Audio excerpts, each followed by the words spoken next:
పరిశుద్ధ గ్రంథం నుండి మత్తయి సువార్త 6వ అధ్యాయం 20వ వచనంలో మన ప్రభు అయిన యేసుక్రీస్తు వారు తెలియజేసిన మాట ఏమనగా, మనము ఈ లోకములో ధనమును కూర్చుకొనకూడదు, కానీ పరలోకమందు మనం ధనం కూర్చుకోవాలి. ఎందుకంటే నీవు నేను మనందరం కూడా ఒక రోజున పరలోక రాజ్యానికి వారసులం అవుతాం గనక, మనం చేసిన మంచి క్రియలను బట్టి, సత్క్రియలను బట్టి, మేలులను బట్టి, మనము ఈ లోకంలో ఇతరులకు చేసిన ధర్మ కార్యములను బట్టి, పేదలకు మనం చేసిన సహాయాన్ని బట్టి, మనం ఈ లోకంలో చేసిన ప్రతి సహాయము, ప్రతి ధనము, ప్రతి సత్క్రియ మన లెక్క క్రింద పరలోకంలో మన క్రింద ధనం కూర్చుకొనబడుతుంది. ప్రిలారా, ఈ లోకంలో మనం ఎంత సమకూర్చుకున్నప్పటికీ కూడా ఒకరోజు ఈ లోకాన్ని మనం విడిచిపెట్టినప్పుడు వాటన్నిటిని కూడా ఈ లోకంలో విడిచిపెట్టవలసి ఉన్నది.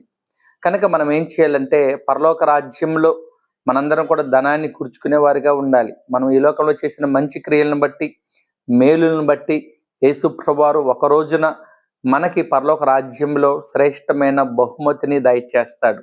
మనం ఎప్పుడైతే ఇతరులకు మేలు చేస్తామో, ఇతరుల ఎడల మంచి కార్యములు చేస్తామో, మన క్రింద పరలోకంలో ధనము కూర్చుకొనబడుతుంది. కనుక మనము యేసు రక్తంలో కడగబడిన తర్వాత, యేసు ప్రభువారు బిడ్డలుగా మనం ముద్రించబడిన తర్వాత, ఆయనకి ఇష్టమైన బిడ్డలుగా మనము జీవించి పరలోకంలో ధనం కూర్చుకునే వారిగా ఉండాలని తెలియజేయచ్చు. దేవుడి వాక్యమును తన వెనుకల్లో దీవించి ఆశీర్వదించునుగాక. ఆమేన్.